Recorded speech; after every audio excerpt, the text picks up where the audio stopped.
I knew something was wrong before I even parked the truck. The gate behind my house was hanging crooked, one hinge bent inward like somebody had forced it with a pry bar. Then I saw the orange extension cord running straight through the opening in my fence like it belonged there. And that was the exact second my stomach dropped. Because nobody had asked. Nobody had called. The homeowners association had literally cut through my backyard and plugged themselves into my power like my property was community storage. My name's Ethan Mercer, and 3 years ago, I bought a half-acre at the very end of Alder Creek Court in northern Colorado. Quiet street, older homes, mature cottonwoods, the kind of neighborhood where people wave from porches and complain about sprinklers over coffee. My place backed up to a community greenbelt owned by the HOA, a wide landscape lawn they use for seasonal events, fundraisers, wine tastings, all the neighborhood social stuff I mostly stayed out of. Not because I hated people. I just liked peace. After my divorce, I wanted a place where nobody needed anything from me. Somewhere simple. My yard wasn't fancy. The concrete path behind the house had been cracked for years, tree roots lifting corners just enough to trip you if you weren't paying attention. I had a weathered cedar shed in the back and an old steel fire pit under the trees. Nothing dramatic. But it was mine, and after years of feeling like life had belonged to everybody else, that mattered more than I can explain. Now what nobody paid attention to was the power box mounted behind that shed. While I bought the place, the inspector mentioned it casually. Outdoor subpanel. Dedicated feet. Older but solid. What he didn't mention was what it connected to. A few months earlier, I'd pulled county permit records while planning to replace the shed roof, and buried in those records was a weird detail. Years back, before my place was privately sold, that same panel had once been temporarily tied into the greenbelt for a summer festival. That permit expired a long time ago, meaning legally every inch of that box was mine. Apparently the HOA either forgot that or figured I'd never notice. Thursday evening I got out of the truck and walked straight to the back fence. 3 boards had been removed clean.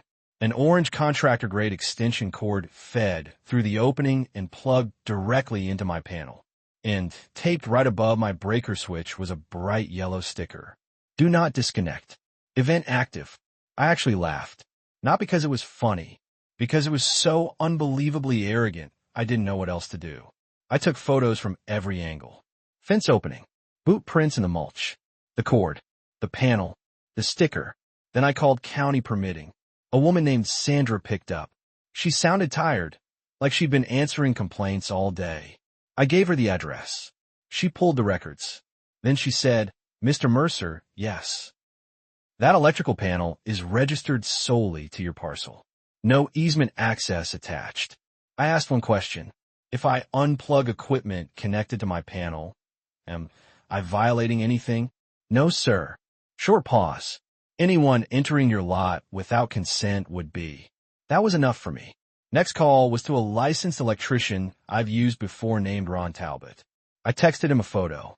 He called back in under a minute. He looked at it and said, that's your panel. You could disconnect it. And Ethan, yeah. If somebody taped a note telling you not to touch your own breaker box, I'd frame that thing. That got my first real laugh. But underneath it, I was angry. Not loud angry. Not yelling. That colder kind. The kind where your breathing slows down and suddenly every next move feels very clear. Friday morning, I wrote a formal notice. Certified mail. Hand-delivered copy 2. Unauthorized electrical use. An unauthorized entry onto private property. Power would be disconnected at 5 p.m. Saturday. Any further access without written permission would be documented and referred to the sheriff's office. No threats. No attitude. Just facts. Then I waited, and nobody answered. No email.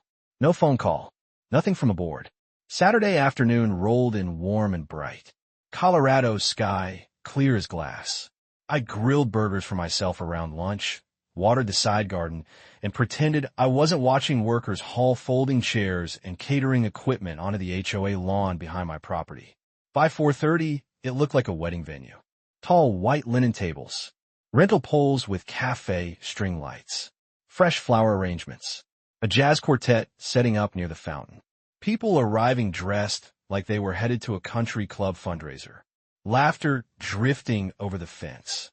wine glasses clinking. And right behind my shed, that orange extension cord humming away like they still believed I wouldn't do a thing. I stood there on my back porch with a mug of coffee and checked my watch. 4:58, then 4:59, and right at 5 o'clock, I set the mug down and walked toward the shed. The grass behind the shed was soft from watering, and I could hear the jazz quartet easing into something smooth and upbeat while guests settled in with drinks and appetizers. For one weird second, the whole thing almost felt peaceful. The string lights were glowing warm against the early evening sky. The fountain was running, people were laughing, and if I hadn't known that half the setup was powered through my property without permission, I probably would have thought it looked nice. But then I saw that bright orange cord disappearing into my panel again, and the piece vanished. I crouched beside the sub-panel, popped open the cover, and just stared at it for a second. It's funny how calm you can feel when you already made the decision 24 hours ago. No panique. No adrenaline. Just certainty. I unplugged the connector. That was it. One clean pull. And the whole event behind my fence died in waves. First, the cafe lights snapped dark from one side of the lawn to the other. Then the speakers cut mid-song. The saxophone stopped so abruptly the note just disappeared into air. The catering truck lost refrigeration and started beeping. Conversation froze. The fountain lights blinked out. And in the sudden quiet, I heard somebody near the back yell, "What happened?" I closed the panel door, locked it, walked over to the gate, secured the latch. Then I went back inside and made fresh coffee. I'm not exaggerating. I actually stood in my kitchen grinding beans while muffled chaos unfolded 20 feet away. Voices got louder. Footsteps. Someone knocking against the fence. A woman saying, "Why are the lights out?" Another voice panicked, "The refrigeration's down." Then somebody tried my gate. Locked. A few minutes later, the knocking started at my front door. Hard. Fast. I opened it. Standing there was Diane Holloway, HOA president. Mid-50s, expensive haircut, crisp white blouse. The kind of person who somehow always looked like she was already irritated before she spoke. Behind her were two board members, and all three looked furious. "Ethan," Diane snapped. "Did you disconnect power?" I leaned on the doorway. "I disconnected unauthorized equipment from my panel. Yes." Her eyes widened like she couldn't believe I'd say it out loud. "There are over 200 residents and guests back there. I noticed. Our vendors are losing refrigeration." "I noticed that too." Her jaw tightened. "You need to reconnect it immediately." I'd already prepared for this. I reached to the entry table beside the door and handed her an envelope. She stared at it. "What is this?" "Invoice." She opened it. I watched her eyes move line by line. Unauthorized property access fee, $900. Electrical panel inspection fee, $200. Emergency reconnection fee, $400. Payment required prior to service restoration. She looked back up at me like she thought I was joking. "You cannot be serious." I nodded. "I'm extremely serious. This is outrageous." I gave a small shrug. So it was cutting through my fence. One of the board members, a guy named Mark with a red face and a golf shirt tucked way too tight, stepped forward. "You're sabotaging a neighborhood event." "No," I said calmly. "You sabotaged your own event yesterday when you entered private property without consent." Diane lifted the certified letter from the envelope. I could see the timestamp. Friday morning. Signed and delivered. Her expression changed immediately. Not softer, just quieter. She knew. She absolutely knew.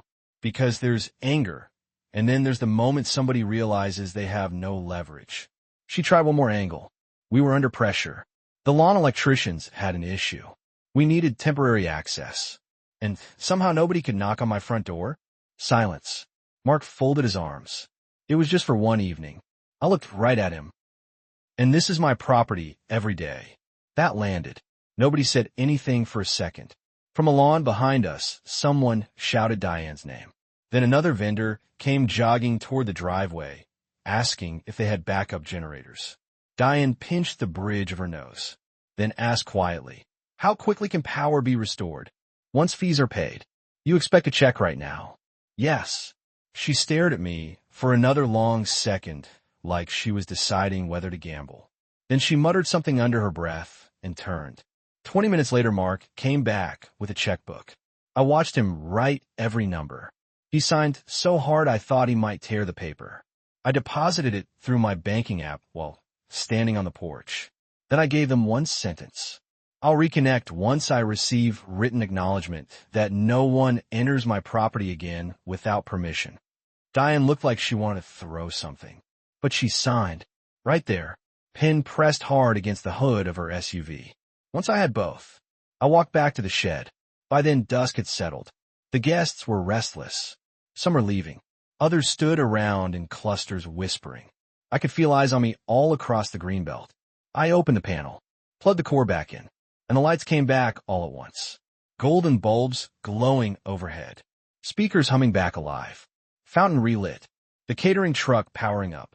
A few scattered claps started somewhere near the back tables. Then awkward laughter. And I swear I almost laughed too, because the HOA had spent thousands staging a perfect upscale summer gala. And the only reason it continued at all was because the quiet guy at the end of the cul-de-sac decided they could. I went back inside with my coffee, sat at the kitchen table, and for the first time in a while, I actually felt relaxed. But the real surprise came 3 days later. Monday afternoon, I got a knock. Not pounding, not aggressive, just polite. Diane stood there alone. No white blouse this time. Jeans, hair pulled back. No audience, no performance. She held a folder in both hands. And for a second, she looked tired, not angry, not embarrassed, just tired. She said, "The board reviewed everything." I nodded, and she exhaled slowly. "And we need a long-term access agreement." That was when I invited her inside, and that conversation changed everything. I didn't invite her in because I was trying to be polite. I invited her in because I wanted to see how far they were willing to go when there wasn't a crowd watching anymore. Diane Holloway stepped inside my kitchen slowly, like she wasn't fully sure she had permission even though she was the one asking for something. She placed a folder on my table, but didn't open it right away. Instead, she just stood there for a second, looking at the same space I sit every morning with my coffee, like she was trying to understand the person she had been arguing with. Finally, she said, "We should have handled this differently." I nodded, not agreeing, just acknowledging. She opened the folder. Inside was a proposed long-term access agreement drafted by their attorney. Clean language, polished sentences, the kind of document designed to make something messy sound reasonable. Temporary easement use, emergency access rights, shared utility responsibility. All of it carefully worded to sound mutual, even though we both knew it started from them cutting through my fence like it didn't matter. I leaned back in my chair. "You're asking for permanent access to my power system. It would only be used during events," she said quickly. "With notice." I looked at her for a moment, then out the kitchen window toward the shed, the same shed they had been plugging into like it was public infrastructure. "You already showed me what only during events means," I said. "It means whenever it's convenient." Silence settled again, heavier this time. Diane lowered her voice. "We didn't think it would escalate like this. The electrician we hired had an issue on site, and someone made a call to reroute temporarily. It wasn't meant to be through my fence." I finished for her. She stopped talking. That was the thing about it. Everyone involved had a reason. Everyone had a justification. Nobody had a permission slip. I stood up and walked to the counter, not because I was angry, but because I wanted the conversation to slow down. When I came back, I had a printed copy of everything I'd already sent them. The certified notice, the county confirmation, the electrician statement, the invoice. I placed it on top of her folder. "This is the part where I stop being flexible," I said. "You don't get access because it's convenient. You get access if there's a written agreement, clear compensation, and zero physical intrusion onto my property." She exhaled like she had been holding that breath since Saturday. "What do you want?" she asked quietly.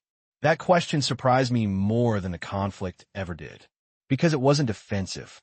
It wasn't political. It was just tired reality trying to find a way forward. I didn't answer immediately. I thought about the cracked path in my yard, the trees lifting the stone, the quiet I moved here for, and how quickly all of it had turned into something else because of one assumption. That private property becomes negotiable when it's inconvenient. Finally, I said, "I want it in writing. 30 days notice for any access." annual compensation, and approval required for anything within 15 feet of my shed. No exceptions. She blinked once. That's very specific. It needs to be. Another silence. Then something shifted in her expression. Not defeat exactly. More like recognition that the argument was already over and she was now dealing with terms, not emotions. I can take this to the board, she said. You already did, I replied. She almost smiled at that, faint and tired. We approved something similar this morning. Not identical, but close. That was the moment I realized they weren't here to negotiate anymore. They were here to formalize what had already been forced into existence by Saturday night. 2 days later, I received the final agreement in the mail. It was longer than I expected, cleaner than I expected, and signed by every board member, including Diane. The terms were exactly what I had asked for, down to the wording. 30-day notice, annual payment, strict boundary control around the shed. No implied access. No emergency exceptions without consent. They had turned a conflict into a contract. And somehow, that felt more permanent than any apology would have. A week later, I was outside watering the side garden when I heard music coming from the greenbelt again. This time it wasn't chaotic. No scrambling vendors. No last-minute panic. Just another HOA event, carefully planned, lights strung between poles, people arriving in groups like nothing had ever happened. But there was one difference. The extension cord didn't cross my fence anymore. It ran underground now, properly routed, labeled, and documented. I noticed a small utility box near the boundary I had never seen before. Locked. Sealed. Professional. Diane saw me looking and gave a small nod from across the lawn. Not friendly. Not cold. Just acknowledgement. Like two people who had learned exactly where the line was. I didn't nod back. I just went back inside. Later that night, I sat by the kitchen window with a cup of coffee and watched the last of the guests leave the lawn. The lights dimmed slowly instead of shutting off in panic this time. Everything followed a process now. Everything had permission. And I'll admit something I don't say out loud much. Part of me missed the chaos. Not because it was right, but because it was real. Now everything was organized, documented, controlled, and in a strange way distant. Before I went to bed, I looked at the signed agreement on the table one more time. They had their access. I had my control. And somewhere between those two things, the neighborhood found its balance. But I still wonder sometimes if I did the right thing, or just the most effective one. And I guess that's why I'm telling you this. Because I want to know what you think. Was this justice? Or just a very expensive way to draw a line in the ground? Tell me in the comments.